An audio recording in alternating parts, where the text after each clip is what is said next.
Un petit message avant l'introduction traditionnelle de l'épisode.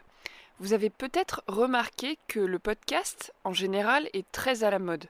De plus en plus de créateurs de podcasts vivent de leur création grâce aux pubs que l'hébergeur de podcasts intègre au début des épisodes. Comme faire de la pub pour Airbnb ou d'autres entreprises de ce genre n'est pas dans mes valeurs, j'ai choisi de tenter le modèle économique sur la base de dons et de partenariats avec des petites structures artisanales. J'aime la stratégie des petits pas et mon premier objectif serait de pouvoir au moins rembourser mes frais de création de podcast, le matériel et les frais de déplacement, ce qui représente environ 200 € par mois. Mon auditoire s'élevant à 1000 auditeurs et auditrices environ, faites le calcul. Il suffirait que chaque auditeur-auditrice fasse un don de 5 € de temps en temps pour que je puisse assez rapidement couvrir mes frais. Et peut-être commencer à vivre de ma passion. Rendez-vous sur mon compte Tipeee si vous souhaitez soutenir mon travail. Et si le partenariat vous intéresse, n'hésitez pas à m'écrire à opaline@agroécologievoyageuse.com.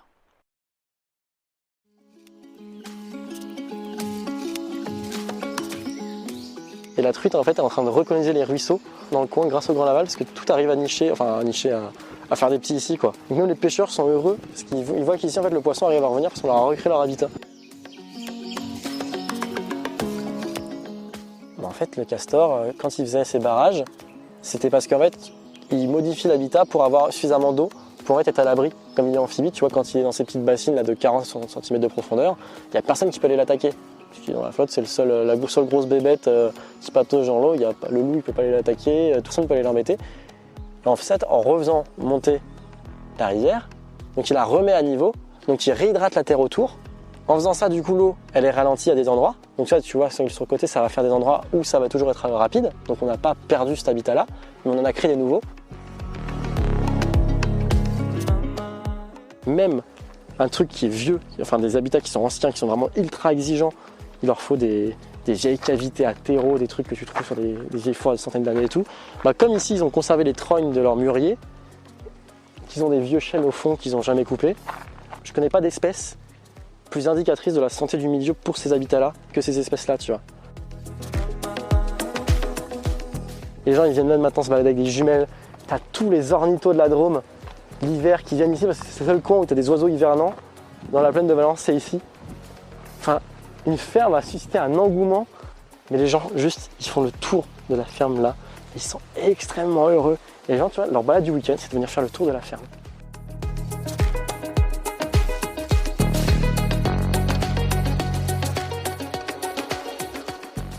Dans cet épisode, on passe un très chouette moment à observer l'ouvrage Castor mimétique de la ferme du Grand Laval. D'où vient cette idée d'imiter le castor ? Comment, en pratique, réaliser un ouvrage castor dans une ferme ? Quels en sont les effets ? Vous verrez que l'impact d'une telle création est très très rapide. Nous cheminons avec Melvin à travers la ferme, son ruisseau réensauvagé, une prairie vasière où moutons et oiseaux limicoles se sentent bien, jusqu'aux grandes cultures blindées d'insectes et de messicoles pour reprendre les mots de Melvin. À la fin du parcours, j'avoue être un peu sonnée d'arriver au niveau des canaux bétonnés qui servent à l'irrigation du maïs de la plaine de Valence. On évoque aussi la relation qu'entretiennent les paysans du Grand Laval, qui sont aussi bergers, avec le loup. Pour terminer, on discute avec Melvin de la place du naturaliste dans une ferme. Discussion que j'aimerais prolonger avec Melvin à l'occasion. Si vous êtes paysan ou paysanne et que vous écoutez cet épisode, n'hésitez pas à m'écrire pour me dire si vous aimeriez vous-même faire appel à un naturaliste nomade. Je m'excuse encore une fois pour le vent dans le micro en fin d'épisode. Très belle écoute!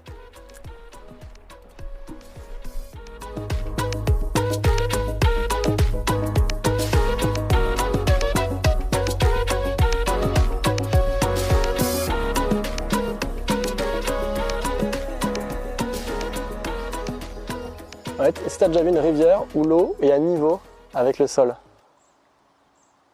Comme ici, tu vois. L'eau n'est pas enfoncée dans le sol avec 1 mètre ou 2 mètres de profondeur par rapport... Non, pas beaucoup. Ouais. Mais en fait, C'est pour ça qu'à partir du moment où tu commences à voir ça, c'est qu'on a un problème en France, partout dans le monde, c'est que les rivières, en fait, on a peur de l'eau. Donc on veut qu'elle se barre le plus vite possible vers la mer, pour éviter l'inondation, tous ces trucs-là. Donc on a simplifié la rivière, c'est ce que je disais tout à l'heure, ce que je disais il n'y a pas longtemps, c'est qu'elles sont toutes droites, rectilignes, avec un seul vers d'action, c'est de l'eau va très vite, très vite, très vite, et pour que ça parte vite vers la mer. Donc du coup, l'eau, elle reste plus chez nous, elle reste plus longtemps, elle court vers la mer. Donc dès qu'elle est là, la goutte, piouf, elle part vers la mer, et comme ça, on se dit, cool, on n'a plus de problème avec l'eau.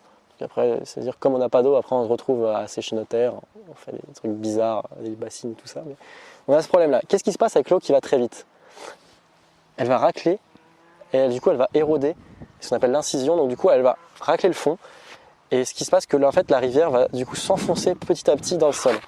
Si la rivière s'enfonce petit à petit dans le sol, en fait, là ce que tu vois, la couche d'eau qu'on voit de la rivière, c'est la face cachée de l'iceberg. En fait, la rivière elle est beaucoup plus large. C'est pas juste l'eau que tu vois là, en fait la rivière continue, court sur peut-être des centaines de mètres, ça dépend des contextes géologiques. En fait la rivière elle est beaucoup plus longue que ça, et elle coule aussi dans la terre, tu vois, elle continue. Et si ta rivière elle s'enfonce, la partie qui est cachée dans la terre, elle s'enfonce aussi. Et du coup tes plantes, les racines sont plus dans l'eau. Donc en fait le seul truc qui peut faire vivre ta plante, c'est la pluie. Actuellement la pluie, elle est un peu bizarre, surtout l'été. D'où le principe d'être à niveau, comme ça, la luzerne à côté, elle peut bénéficier de l'eau aussi, et toutes les plantes autour. Ouais, donc du coup, il y a ce côté-là, donc c'est l'incision de la rivière. Donc on a toute notre rivière qui s'enfonce, et du coup, ce qu'on appelle la nappe d'accompagnement, donc c'est la rivière qui est dans la terre, tu vois, elle s'enfonce. Donc en fait, involontairement, ça hydrate toute la terre et toute la vie qui est là, et en fait, comme ça s'enfonce, ça remplit plus cette matière-là. On a aussi tout ce qui est sédiment, donc la terre. Hop. Elle s'enfonce, ça court, ça va vers la mer, donc on perd notre sédiment, on a tout qui s'abrase, on n'a plus la terre qui est hydratée, donc la rivière juste elle est là, tu vois, elle court vers la mer, mais elle ne sert plus à rien. Et comme c'est tout droit, on n'a plus qu'un seul vers d'action, donc on n'a qu'un truc qu'elle fait, et il n'y a plus que l'habitat, tu vas vite vers la mer. Comme tu disais tout à l'heure, tu vois, on n'a plus l'eau qui est ralentie, l'eau qui fait des bassins, on a juste un truc qu'elle fait, elle fait juste vite. Donc, il y a des espèces qui sont inféodées à ça, mais on a plein d'espèces qu'on perd pour ça. Et voilà le principe, et en fait, en Californie, ils se sont dit, quand il y a des incendies, les rivières, elles ne font même pas barrage, tu vois, aux incendies. Il y a tout qui est à sec partout, on n'a plus d'eau à cause de la pluie, donc c'est la merde, en fait, ça va devenir un désert. Et en fait, ils se sont rendus compte que le castor, ça faisait des millions d'années. En fait, le castor, quand il faisait ses barrages, c'était parce qu'en fait, il modifie l'habitat pour avoir suffisamment d'eau pour être à l'abri. Comme il est amphibie, tu vois, quand il est dans ces petites bassines là, de 40 cm de profondeur, il n'y a personne qui peut aller l'attaquer. Parce que dans la flotte, c'est la seule grosse bébête qui patauge dans l'eau. Le loup, il ne peut pas aller l'attaquer, personne ne peut aller l'embêter. Donc en fait, il fait ses barrages, tu vois, pour faire remonter le niveau de l'eau, pour être en sécurité. Et en fait, en refaisant monter la rivière, donc il la remet à niveau, donc il réhydrate la terre autour. En faisant ça, du coup, l'eau, elle est ralentie à des endroits. Donc ça, tu vois, sur le côté, ça va faire des endroits où ça va toujours être rapide. Donc on n'a pas perdu cet habitat-là, mais on en a créé des nouveaux. Et en faisant remonter, donc il réhydrate la terre. Et du coup, l'eau, elle va commencer à éroder latéralement plutôt qu'en profondeur. Du coup, pouf, les sédiments vont retomber au fond. La rivière va remonter naturellement grâce aux sédiments qui tombent. Donc du coup, on rentre dans une spirale de régénération active. C'est-à-dire que juste avec le barrage à castor, la rivière, pouf, elle va remonter. Et en abrasant sur les côtés, elle va méandrer. Donc elle va retrouver son cours un peu normal, elle va redéborder sur les côtés. Donc en fait, on va redonner l'expression de la rivière au niveau maximal, tu vois, on va pouvoir lui redonner ça, alors qu'avant, elle était bloquée à l'intérieur dans sa gouttière parce qu'on l'a laissé, on l'avait fait dépérir. Et voilà un peu le tintouin du principe du barrage à castor. Et après, il y a souvent les gens qui disent ouais, les poissons, ou c'est un barrage comme les barrages humains, ça peut être le barrage. Mais en gros, il met par rapport au courant, le courant il arrive comme ça, il met pas l'eau, les trucs comme ça, sinon, il met des trucs comme ça. Donc il prend ça, il le met comme ça, il remet de la terre, il en remet d'autres comme ça. En fait, il fait une lasagne, et à la fin, il met juste le bois, le gros bois qu'on voit tout le temps, c'est juste pour soutenir le barrage, parce qu'il y a une grosse pression.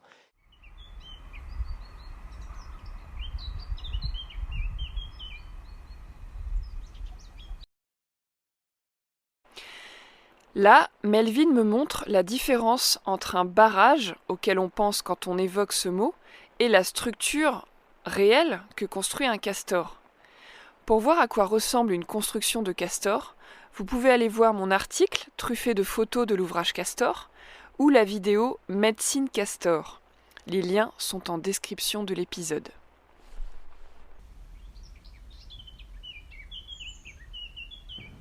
Et du coup, l'eau, elle est ralentie, elle passe, le barrage est complètement perméable, mais l'eau est ralentie, ce qui fait qu'elle monte, qu'elle monte, qu'elle monte, qu'elle monte. Et comme ça, du coup, on n'a pas une rupture de continuité écologique. Souvent, les gens ont peur de ça. Les poissons arrivent à passer, ils arrivent aussi à passer quand elle est crue parce que le barrage est complètement sous l'eau. Ou tu vois, il y a plein de trucs qui font. On n'a pas de problème de continuité écologique, donc on a un truc comparé à tout ce que l'homme sait faire, qui fonctionne complètement parce que c'est complètement intégré, parce que tout a coévolué en fait. Même les poissons, c'est des millions d'années, ils ont coévolué avec les barrages à castor. Et le barrage à castor, c'est un peu une solution, un remède pour remettre, parce que naturellement la rivière va quand même s'inciser, tu vois. Et en fait, avant, toutes les rivières étaient régénérées par le castor. Un truc qu'on a perdu parce qu'on a décimé le castor en quelques centaines d'années. Je sais plus, je crois que c'est 400 ans, un truc comme ça. Mais en fait, on a perdu une fonction écologique majeure qui était la restauration de nos rivières naturellement.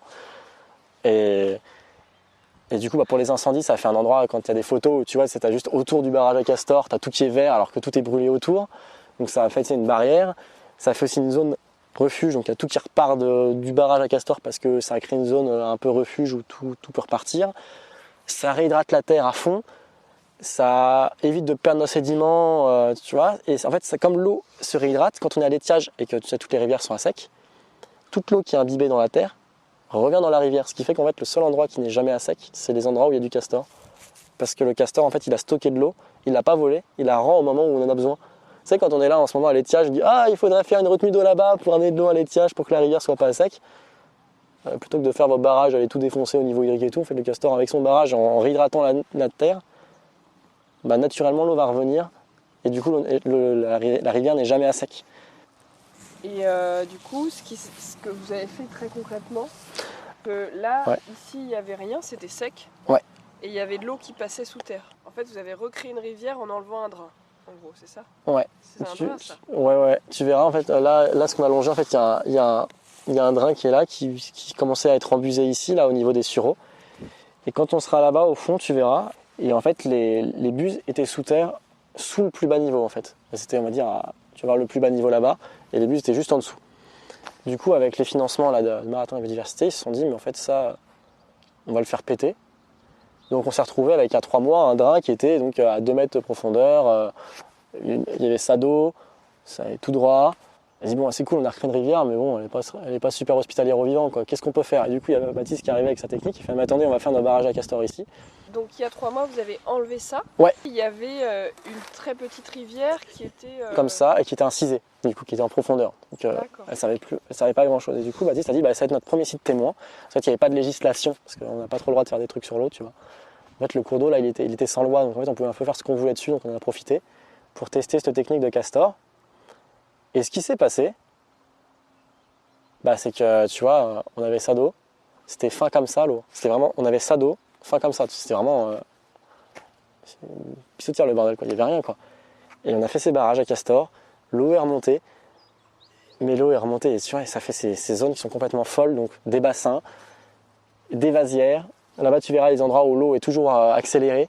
L'eau est remontée énormément, donc du coup, la nappe d'accompagnement, là, tu vois, tout ça, c'est hydraté. On le voit pas, mais c'est hydraté. Si tu creuses, en fait, tu vas être dans l'eau. Et c'est juste magique. C'est juste magique, ouais, c'est le mot. C'est tellement simple. Et c'est tout con, ouais. Et là, tu vois pas, mais en fait, si tu regardes avec la lumière, tu vas te dire, mais c'est pas si profond que ça, il m'a menti, c'était pas à 2 mètres de profondeur dans le sol, parce que justement, ça a commencé à racler les sédiments sur le côté, et à retenir les sédiments qui partent dans l'eau. Et du coup, en fait, ça fait remonter le niveau. En fait, si on enlevait le barrage, l'eau descendrait, mais moins qu'à la base, ça ne viendrait pas à la base, parce qu'en fait, on a déjà recommencé à restaurer la rivière, donc naturellement, on l'a rehaussé avec le stockage de sédiments grâce au barrage. Mais elle risque pas de complètement déborder à un moment, si elle se rehausse tout le temps? Ah oui, ce que je t'ai pas dit, c'est qu'il n'y a pas de vol d'eau contrairement au barrage, parce que le débit est tout le temps le même. Donc certes, il y a eu un petit temps d'imbibation et compagnie, où là, le débit était plus faible, mais une fois que ça s'est fait, une fois que c'est rechargé aux périodes de grandes eaux, après, c'est le même débit, donc en fait, il n'y a pas de vol d'eau, il n'y a pas de... Donc en fait, ça monte, si jamais ça monte... Ah oui, attends, ça répond pas à ton histoire de débordement. Non, ça peut pas déborder, parce que si jamais ça déborde, en fait, la nappe d'eau va être... Comment dire, ça va se retrouver... Ça s'étale sur une plus grande surface. Ça s'étale sur une plus grande surface, ça rentrera tout de suite dans le sol, en fait. Il y a des processus qui se font, et puis le barrage va sauter un jour, enfin... naturellement, tu le fais rentrer dans une spirale de régénération. À un moment, ça va se redégrader, ça va se régénérer. Après, c'est dynamique, quoi. Ça va pas rester comme ça éternellement. Et ça, je te disais, dans la diversité d'habitats qui est créée, tu vas avoir des libellules de rivière, là, tu sais, celle que je disais tout à l'heure, là, avec les ailes fumées. Là, tu as de la libellule de vasière, de la libellule d'étang. En fait, tu as toutes les espèces possibles. Sur toutes les, on s'en enquiquine à faire plein de mares différentes. Et ici, tu arrives à voir toutes les espèces, parce qu'en fait, on a créé tellement d'habitats différents sur un même truc, que du coup, on va avoir... rien que les libellules nous montrent en fait, qu'on a créé plein d'habitats différents et qui sont tous hospitaliers. Et ça, c'est assez beau, c'est assez fort, je trouve. C'est chouette de réutiliser ce mot hospitalier, parce que ça fait penser à l'hospice, à l'hôpital. Ouais. C'est censé prendre soin. Oh, c'est quoi ça? Ah oui, là, c'est une méga kill, c'est une abeille, une espèce d'abeille. Il y a plein d'espèces d'abeilles. On a un peu bloqué avec l'abeille domestique, et en fait, il y en a plein. Regarde toutes les traces de pattes de hérons ou d'autres trucs qui viennent... Tu vois ça, en fait, il y a plein d'oiseaux qui viennent boire dedans, qui viennent... En fait, c'est pas intéressant que pour les espèces de zones humides, ouais. Mais tu vois, typiquement, ce que je disais, c'est qu'en gros, là, il y a eu une crue l'autre jour, ça a percé le barrage, donc comme ça s'est percé, l'eau est passée par là, comme elle a envie de passer, elle érode, et du coup, quasiment tout le barrage s'est décapé, donc hier, j'ai passé 3 heures à le remettre à niveau, et en fait, ça, c'était à sec. Là, c'est en eau que depuis ce matin, c'est à nouveau à sec à cause de ce cassage. Et la dernière fois que j'ai réparé le barrage parce que c'était à sec, je te dis, le lendemain, on a des chevaliers qui sont venus se poser, tu vois. Je répare le machin le lendemain et ça s'est utilisé par les oiseaux, quoi. À quel point c'est fonctionnel, à quel point ça a été utile. J'ai fait ça, je me suis enquiquiné, j'ai passé mon après-midi sous le soleil à essayer de refaire monter le niveau d'eau. Et le lendemain, je peux pas être aussi bien remercié que comme ça, en voyant des espèces qu'on voit pas dans la Drôme parce qu'elles s'arrêtent pas, parce qu'il n'y a plus rien pour elles.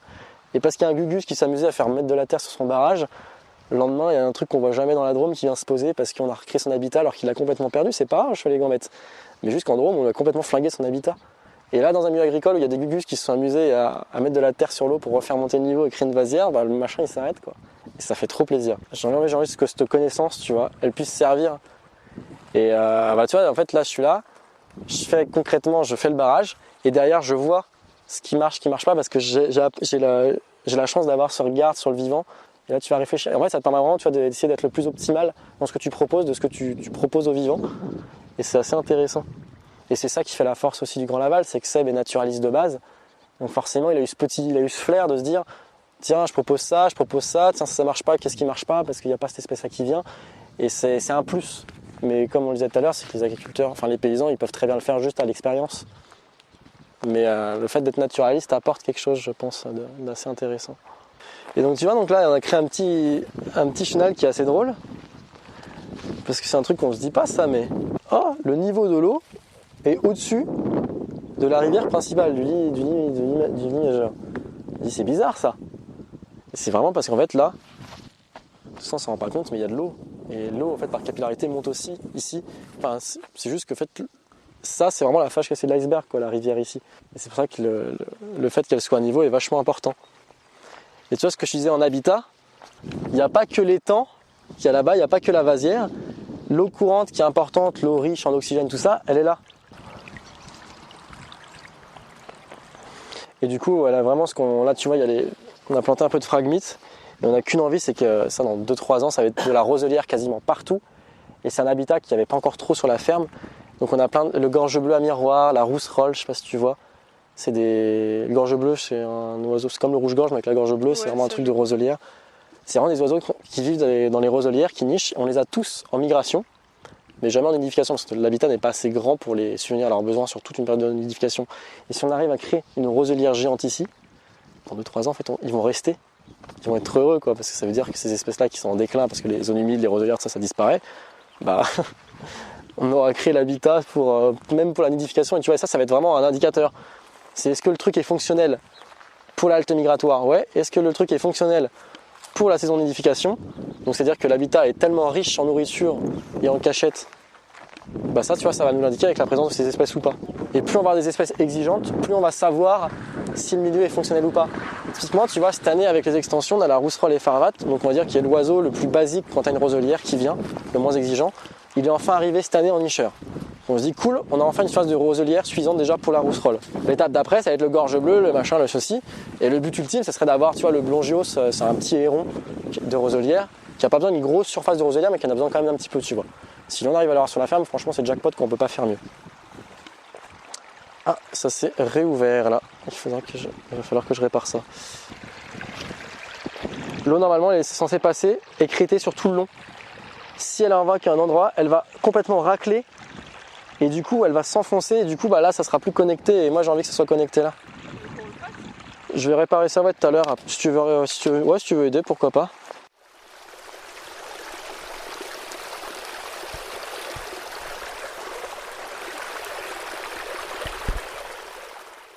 Quand tu as l'ouverture de la pêche, tu as tous les pêcheurs qui viennent ici pour pêcher de la truite et tout, parce que c'est l'un des seuls endroits où il y a encore de la truite. Et la truite, en fait, est en train de recoloniser les ruisseaux dans le coin grâce au Grand Laval, parce que tout arrive à faire des petits ici, quoi. Donc nous, les pêcheurs sont heureux, parce qu'ils voient qu'ici, en fait, le poisson arrive à revenir, parce qu'on leur a recréé leur habitat. Et les pêcheurs le disent, quoi. Ils disent, oh, il y a de plus en plus de truites et tout, on est trop contents. Bon, ils viennent les pêcher, tu te dis, bon, si vous voulez en revoir des truites, il faudrait peut-être leur laisser le temps de revenir. Mais... Et tu vois, donc là, normalement, c'est censé être plus haut, l'eau est vraiment suintée. Là, tout ça, c'est une cascade d'eau. Donc c'est encore un habitat différent, c'est pour ça que j'ai envie de réparer le truc là juste après. Ouais.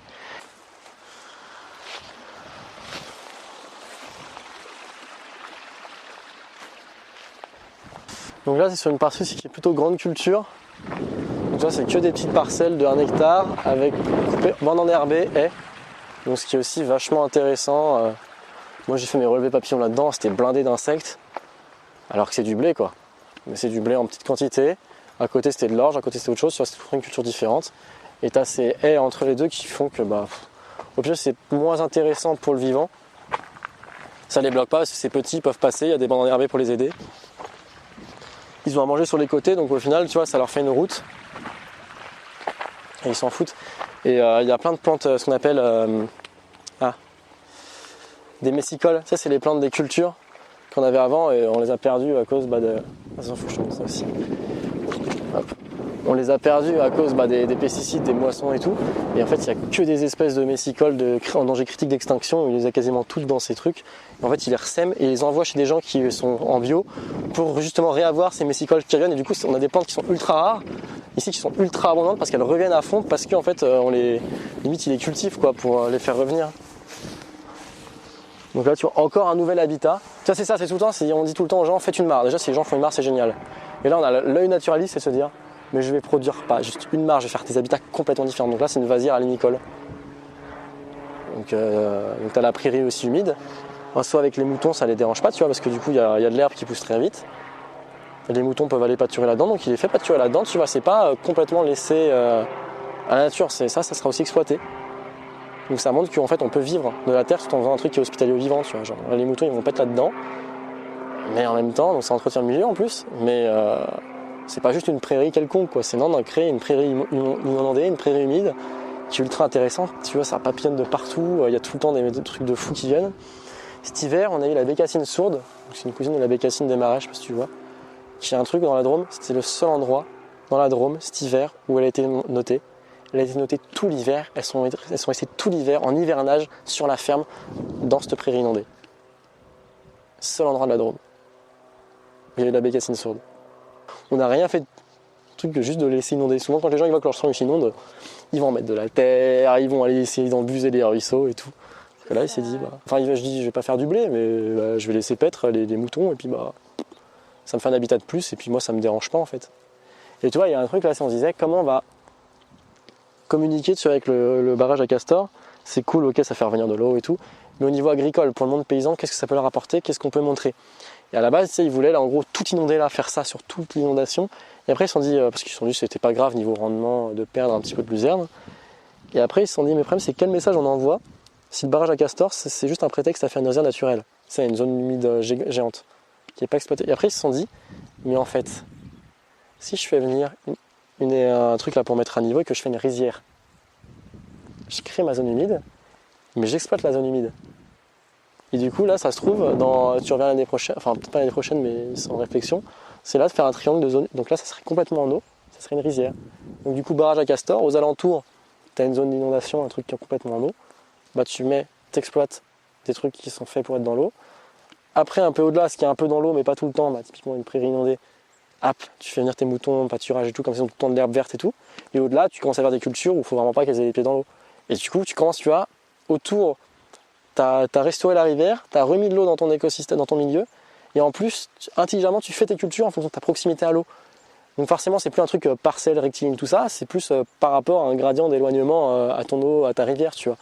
Mais tu vois la pensée qui est complètement différente de ce qu'on fait aujourd'hui. On arrive, quel que soit l'habitat, si on fait table rase et on fait notre truc comme on voulait et on essaie de tout contrôler, là on arrive, on a le milieu qui est comme ça, on apprend du milieu, on se dit comment j'organise mes cultures par rapport au milieu. Et c'est une façon de penser qui est plus naturelle quoi, et qui est forcément beaucoup plus résiliente. C'est quoi ça?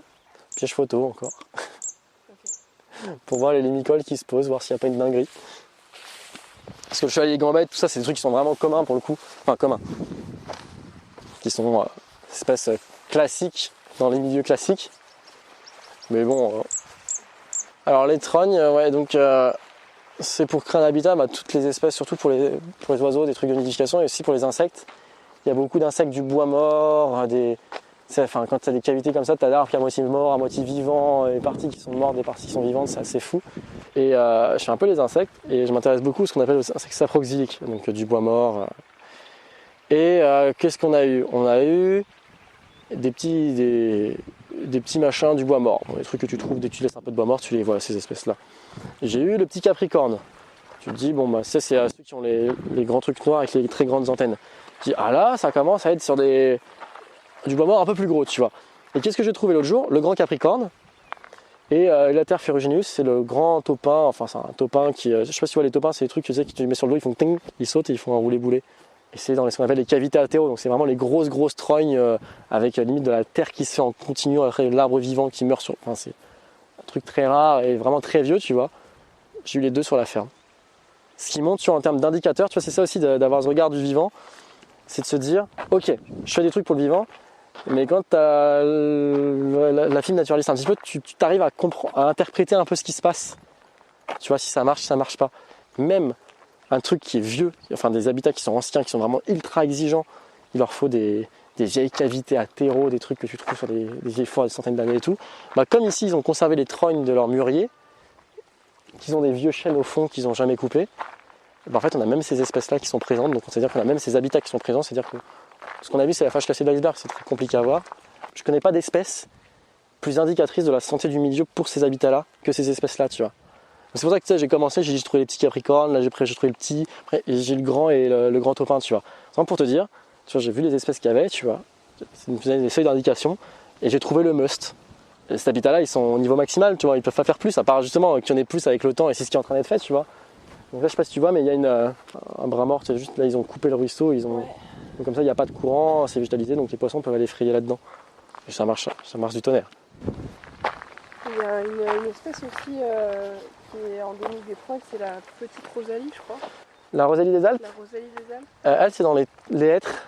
C'est dans les hêtres, ouais. Donc il n'y a pas de hêtre ici, donc c'est un peu logique qu'on la trouve pas. Et après, il y a aussi le pic prune, donc c'est une cétoine énorme. Bon, alors ça, par contre, c'est tellement rare. C'est niveau dispersion, en fait, c'est pourri. Donc en fait, si t'as pas une allée de trucs à trogne tous les mètres, t'arriveras jamais à la voir arriver malheureusement sur la ferme. Donc soit on estime que l'habitat est assez grand, on essaie de faire un potentiel de réhabilitation de l'espèce en le faisant venir. Ça, faudrait voir avec des spécialistes. Mais tout seul, ça pourrait pas venir, donc c'est normal qu'on l'ait pas ici, tu vois. Et juste un truc, t'as vu là, les gens qui se baladaient? Ici, les gens viennent faire leur balade du week-end. Ils n'ont pas le droit techniquement, tu vois. Enfin, vraiment, si ça devient la soirée de rando, tout le monde se balade dans la ferme, c'est un peu chiant pour ces belles, ça reste chez eux, tu vois. Mais les gens, juste, ils font le tour de la ferme là, ils sont extrêmement heureux. Et les gens, tu vois, leur balade du week-end, c'est de venir faire le tour de la ferme. Nulle part ailleurs, j'ai vu ça, des gens qui reviennent se balader dans le monde agricole, dans le monde rural. Parce que maintenant, c'est un désert où tu as un mec sur son tracteur, sur des hectares et des hectares de maïs. Pour un canard, qu'est-ce que tu veux te balader là-dedans? T'as perdu ce côté attrayant de la campagne. Et ici, tout le monde vient se balader ici, tu vois. Les gens, ils viennent même maintenant se balader avec des jumelles. T'as tous les ornithos de la Drôme, l'hiver, qui viennent ici parce que c'est le seul coin où t'as des oiseaux hivernants. Dans la plaine de Valence, c'est ici. Enfin, une ferme a suscité un engouement. Donc t'as les gens qui reviennent juste pour le paysage, pour la nature. Tu as des spécialistes qui viennent juste pour voir des machins, parce qu'en fait, ils préfèrent être sur le bord de la route ici, regarder, qu'être dans une vraie naturelle pour chercher. Enfin, sur tous les tableaux, ça a marché. C'est trop fort. Bon là, du coup, c'était émotionnel, tu vois pas, mais vraiment, ce que je disais, les messicoles là. T'as le champ, il est rose. Alors c'est du champ de blé, il est rose en fait de fleurs et tout. Du coup, c'est blindé de papillons. Tu te dis, mais je suis dans un champ de blé ou dans une prairie quoi. Et choc plante, là l'autre jour, dans les inventaires, ils ont trouvé une plante. C'était là, elle est en danger critique d'extinction à l'échelle de la région. Elle n'avait jamais été vue, je crois, depuis 10 ou 20 ans dans la région, un truc comme ça quoi. Bon, il est dans un champ de sable, là, il a ramassé toutes les graines. Et je peux te dire que maintenant, il va aller la balancer chez tous les copains. Et la plante.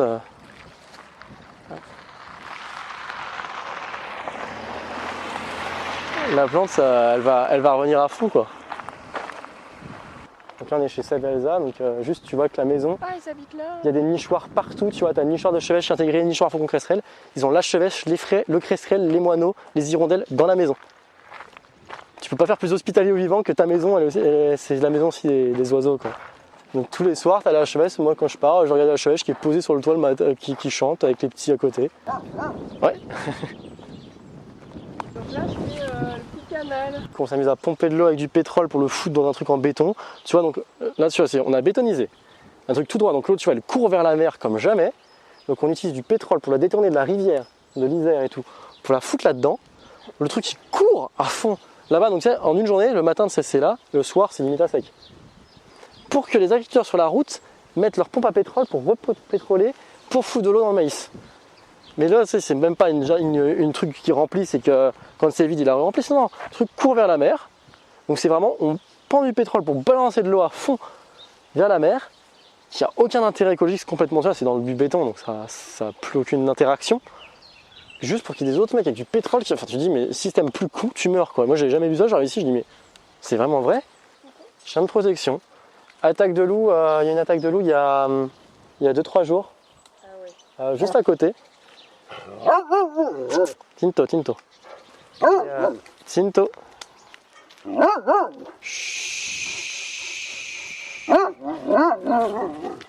C'est les fameuses parcelles des 5 ans, je te disais, donc jusque là-bas au peuplier, donc au bout de la route, c'est à eux.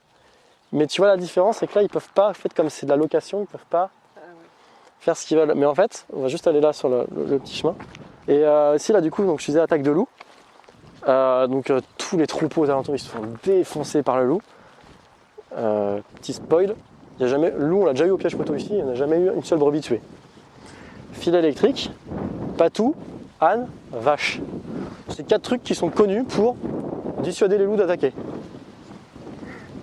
Tous les gens qui se font taper autour, tous les mois ils se font attaquer. Hein. Franchement quand tu parles à Seb et Elsa, le loup tu vois ils ont peur tu vois quand ils les attaquent de loup, ils nous ont demandé si on pouvait venir voir et tout. Voir s'il était bien présent, ça leur fait pas plaisir tu vois. En même temps ils sont contents de savoir qu'il y a loup tu vois, c'est vraiment ce truc un peu compliqué d'être à la fois heureux et inquiet tu vois. Sauf qu'en fait ils ont réussi à cohabiter avec le loup. C'est que le loup il se balade sur leur parcelle, on le sait très bien, mais ils ont fait en sorte qu'il n'y ait pas de soucis. Ils sont un petit peu emmerdés, ouais c'est un peu de logistique en plus, mais ils n'ont jamais une attaque. Et du coup, tu vois, c'est très beau comme message, ça montre vraiment que tu peux cohabiter avec le vivant, tu vois, c'est qu'il n'y a pas que du bon, tu vois, dans ce modèle-là. Moi, il y a plein de trucs que je t'ai pas dit, mais cette année, quand j'ai vu, ils ont eu plein de galères à cause du surplus de vivants qu'il y avait sur la ferme. Comme quoi ? Typiquement, ils se sont retrouvés, comme ils laissent les herbes pousser à fond dans le verger, ils se sont retrouvés à avoir des limaces qui bouffaient les fruits. Truc qui n'existe pas. On n'avait jamais vu des limaces qui bouffaient les fruits. Mais comme les herbes sont tellement hautes qu'elles touchent les fruits, les limaces, elles montent et... Donc à un moment, ils ont été obligés de faucher un petit peu en dessous des machins, tu vois. Et ça crée tout le temps, en fait, il y a forcément des trucs où des fois ça va être compliqué, tu vois. C'est la question des limites. Ouais, mais... C'est pour ça que entre sauvage, en fait, quels espaces tu laisses en total, en libre évolution sauvage et quels espaces où tu dis stop, là, le sauvage, là c'est mon côté, quoi. Ouais, c'est vraiment important, c'est que c'est vraiment que tout le monde soit cultivable, qu'on puisse vivre de la terre, tu vois. C'est pas, ça part en résin naturel ou en jachère, tu vois. Il y a des bandes enherbées, tu vois, donc petite parcelle. Bon enherbé, avec ça maintenant carrément des piquets, machin. Et ce qui est complètement fou en fait, c'est qu'on a dans mes résultats là, j'ai des fois des biodiversités qui sont plus fortes ici que sur les parcelles de 17 ans. Pourquoi ? Parce qu'on a plein d'espèces qui sont infiodées aux grandes cultures, au paysage, au milieu ouvert.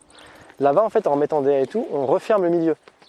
Donc il y a des espèces qui en bénéficient pas de ça. Donc on a des espèces malheureusement qui sont faut qu'il le modèle du Grand Laval là-bas n'est pas favorable.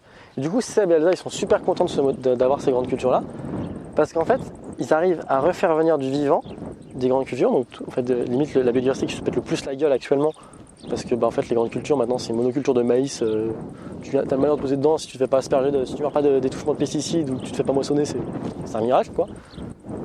Et en fait, ici, typiquement, il y a le Bruant Proyer dans le truc d'Arte, là, d'un moment, j'en parle. C'est une espèce, pas super jolie, tu vois, mais dans la plaine de Valence, il n'existe plus.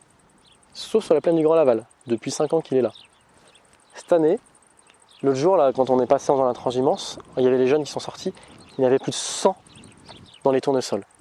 Un oiseau, tu ne le trouves pas dans la plaine de Valence. Le seul endroit où tu le trouves, ce serait les parcelles de Seb et Elsa. Il y en a 100 en une reproduction. C'est-à-dire qu'il y a une dizaine de couples et que tous les petits sont sortis. Et quand tu te retrouves, t'as 10 oiseaux qui sont là que sur cette parcelle-là. Déjà pour accueillir 10 oiseaux, tu vois le truc. Il y en a genre 100 à la fin de l'année, quoi. Ils sont été, mais Seb, on a les larmes aux yeux, quoi. Je dis, mais c'est un truc de malade, quoi.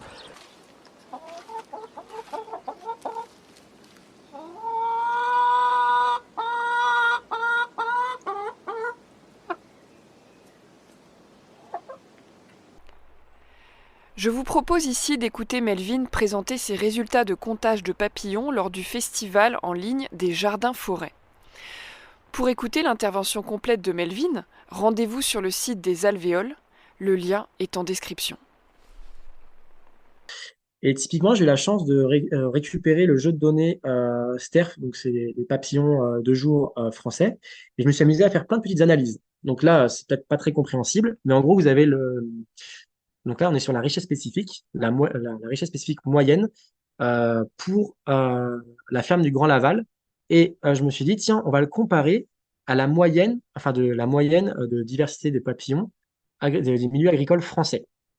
Pour savoir, en gros, si est-ce que la ferme du Grand Laval est en moyenne en richesse spécifique de papillons meilleure ou moins bonne que le milieu agricole français. Et là, sans surprise, on est significativement supérieur au milieu agricole français, ce qui veut dire qu'en moyenne, la richesse spécifique était plus forte à la ferme du Grand Laval que sur le milieu agricole français. Et après, je me suis dit, bah, autant aller plus loin, soyons fous, comparons la ferme du Grand Laval, la moyenne de richesse spécifique en papillons sur la ferme du Grand Laval par rapport à la moyenne en France, tout habitat confondu. Donc, sachant que le milieu agricole, en général, c'est l'endroit où on a le moins de diversité spécifique pour les papillons. Et là encore, on est significativement au-dessus. Et je me suis dit, oui, mais on va peut-être me dire, bon, bah, le nord de la France, c'est pas l'endroit où il y a le plus de papillons, donc on va faire que le sud-est de la France. Et là encore, on est significativement au-dessus. Et ce qui est super intéressant, c'est qu'après, j'ai fait les parcelles reprises il y a 17 ans, donc c'est le vert clair, et les parcelles reprises il y a 5 ans, c'est l'orange. Et elles aussi, étaient significativement supérieures à ces trois groupes auxquels j'ai comparé. Ce qui veut dire qu'en moyenne, même la parcelle reprise il y a 5 ans, on n'a pas fait plein d'infrastructures agroécologiques, on a juste joué sur les cultures. C'était quelque chose déjà qui avait un effet pour les papillons qui était vraiment très, très, très puissant. Et ça, je trouve ça juste moi, je trouve ça beau parce que justement, c'est compliqué pour beaucoup d'agriculteurs de changer leurs pratiques, on leur dit, bah, faudrait rendre tant de surface à la nature. En fait, non, déjà, juste, si tu commences à parcelliser enfin, faire des petites parcelles, à diversifier tes cultures, à éviter les produits phyto, bah, déjà, rien que ça, bah, ça peut faire beaucoup, beaucoup, beaucoup de choses.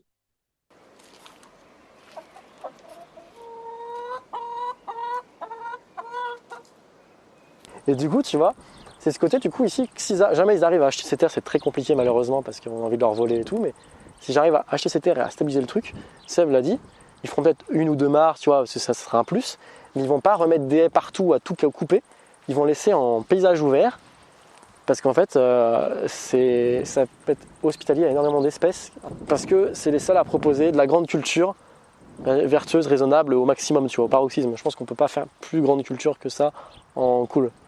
Parce que c'est plein de petites cultures en bio avec des bandes enherbées qui sont quand même bien larges. C'est que de la messicole, si tu regardes, la moitié des plantes là-dedans sont rares ou tout ça. T'as des papillons, je les trouve même pas sur la partie de 17 ans parce que c'est des papillons de milieu ouvert. Enfin. Et tu te dis en fait on n'a pas besoin en fait, de tout supprimer ou de faire que comme Seb et Elsa là-bas, tu vois. Mais on a besoin, tu vois, de s'imprégner, je pense, de se nourrir de ce qui est fait, de la philosophie en fait du truc pour y penser un peu plus, tu vois, et de se dire, en fait, le champ de maïs là-bas, pourquoi je ne le couperais pas en 6 avec des bandes enherbées, le passer en bio, pourquoi là, en fait, on est sur du sable et qu'on n'a pas d'eau, pourquoi je ne ferais pas autre chose que du maïs, tu vois, enfin, tu vois, commencer à réfléchir plus par rapport à l'habitat sur lequel tu es, plutôt qu'à dire je vais faire du maïs là, et après je vais adapter pour régler le problème pour faire du maïs, tu vois. Là, tu vois, on est sur un truc qui est complètement différent, qui est de la grande culture à fond, mais qui est quand même pourtant tout aussi intéressant, voire plus, que ce qu'on a vu là-bas. Et bon, peut-être que forcément, c'est peut-être un peu moins agréable de se balader ici que de se balader là-bas, parce que bon, c'est plus ouvert, mais tu vois quand même, enfin, c'est beau. Enfin, ça reste beau, là, bon. On est en fin d'été, donc forcément, le milieu prairial est un peu à sec. Donc c'est moins... Mais au printemps, là, je peux te dire que c'était une crise d'épilepsie en papillon, quoi. C'était un truc de fou furieux. Bon, après, je sais pas si t'as envie qu'on aille tout là-bas, mais en gros, ça va jusqu'au peuplier, là-bas. Et on a la pigrièche, on a du busard. L'hiver, en hivernage ou en migration, on a vraiment énormément de trucs qui s'arrêtent ici. Donc c'est vraiment trop la classe, quoi.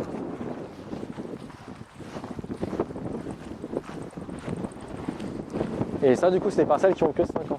Donc là, elles viennent enfin d'être labellisées bio. C'est assez tout récent. Mais en fait, tu vois, je me suis rendu compte d'un truc, c'est que là, avec le réseau Fermes Paysannes et Sauvages, c'est que le naturaliste, tu vois, c'est pas juste quelqu'un qui fait des listes d'espèces. Parce que souvent, tu sais, c'est dans les bureaux d'études, tout ça, c'est juste vu comme la loi dit, bon, bah, il faut un spécialiste qui vienne faire une liste d'espèces, et après, de toute façon, on s'en fout de ce qu'il dit ou pas, tu vois. C'est un peu le problème. Donc ça, j'étais vraiment en mode, bon, bah, puisque j'ai vraiment envie de faire ça, si ça sert à rien, quoi. Et je suis arrivé ici, en fait, les paysans, juste trop heureux d'avoir un naturaliste, parce qu'en fait, justement, ce que je disais tout à l'heure, c'est ce regard, je suis capable, comme Seb ou comme Baptiste, tu vois, de voir par le vivant, c'est d'essayer de traduire, d'interpréter ce qui se passe. Ce que les paysans, ce qui est tout à fait normal, n'ont pas le temps de faire ou ne sont pas capables de faire en totalité. Moi, je ne suis pas capable de comprendre leur modèle agricole en totalité. Et du coup, tu te rends compte que le naturaliste et le paysan, il y a vraiment, tu vois, un lien très fort, un truc limite complémentaire, qui est assez intéressant. Et du coup, bah, je me dis, les premières années, j'ai envie de voyager pour le plaisir, de découvrir plein de choses, parce que bon, c'est le moment, quoi. Et ce que j'ai réussi à faire avec Brice, tu vois, qui va beaucoup dans les milieux agricoles en Saline-et-Nichoir, c'est d'aller faire des inventaires pré-diagnostiques dans les milieux agricoles, qui leur fait un T0, de savoir le vivant qu'ils accueillent déjà, et après du coup de pouvoir discuter de ce qu'on pourrait faire, de ce qu'ils pourraient. Et du coup, tu sais que les gens, comme ils sont fait venir, c'est qu'ils ont envie justement de savoir déjà le vivant qu'ils accueillent, et de savoir comment protéger déjà, conserver ce qu'ils accueillent déjà, et comment être plus hospitalier aux vivants, s'ils sont un peu dans la même démarche. Et du coup, bah, tu es là, tu te dis, mais en fait, moi, c'est carrément ça que je veux faire. Tu vois, un temps, c'est avant d'apprendre des nouvelles connaissances, des trucs que je sais pas du tout faire, parce qu'honnêtement, le métier d'agriculteur, je ne le connais pas. J'ai des connaissances par-ci par-là, parce que j'écoute beaucoup, ça m'intéresse beaucoup, et je vis dans ce monde-là depuis que je suis tout petit. Mais c'est pas pour autant que je suis légitime et que je serai vivre de la terre demain, tu vois. Mais je m'en nourris et j'ai envie à terme de faire ça, tu vois. Il y a plein de gens qui savent pas comment, qui n'ont pas le temps et tout, mais qui ont envie de changer ou qui ont envie de faire des choses. Et je peux leur apporter quelque chose, tu vois. Et je me dis, bah, si j'arrive à me lancer là-dedans, dans mes premières années, ça me plairait bien de faire ça avant. Naturaliste nomade dans les fermes. Ouais, un peu, ouais, ça c'est le truc, faire de la presta, quoi, pour aller faire des inventaires et du coup analyser, un peu interpréter. J'aurais tout un fichier client à te donner si tu veux. Je trouve que, tu vois, ce métier-là pourrait apporter beaucoup, pourrait être important, de ce que je vois, ce que naturaliste à terme aux fermes paysannes et sauvages. Je me dis que bah, y a du monde qui pourrait être intéressé par ça, quoi, et c'est pas un truc qui est fait pour l'instant. Ça fait partie des métiers, typiquement, de la transition agroécologique auquel l'école d'agroécologie voyageuse aurait pu aboutir. Ouais. Là, bon, le projet s'est arrêté, mais on a besoin de gens comme toi, quoi. Et voilà, cette série de 3 épisodes se termine sur cette note utopiste. Et si des naturalistes nomades essaimaient sur le territoire pour aller accompagner les fermes à recréer une place pour le vivant? Quel modèle économique créer pour ce métier? Les fermes voudront-elles rémunérer cette mission de grande exploration du vivant à la ferme? Imaginez que chaque paysanne qui s'installe aujourd'hui puisse faire un diagnostic à son installation de la vie présente sur la ferme pour célébrer 5 ans plus tard, 10 ans plus tard, 15 ans plus tard, le foisonnement de vie qui se serait développé.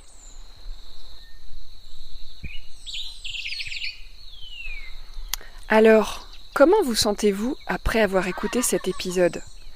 Je vous invite à prendre juste un petit moment pour ressentir ce qui se passe à l'intérieur de vous. Si vous souhaitez m'encourager à continuer à développer mon travail, vous pouvez me soutenir sur mon Tipeee Agroécologie Voyageuse. Une autre manière de me soutenir est de mettre 5 étoiles sur votre plateforme d'écoute et laisser un petit commentaire. Vous pouvez aussi partager cet épisode à 3 personnes qui pourraient être intéressées par ce sujet et suivre le podcast Agroécologie Voyageuse sur Instagram. Si vous souhaitez être tenu informé de la sortie des prochains épisodes, je vous invite à vous inscrire à ma lettre d'inspiration agroécologique, le mycélien.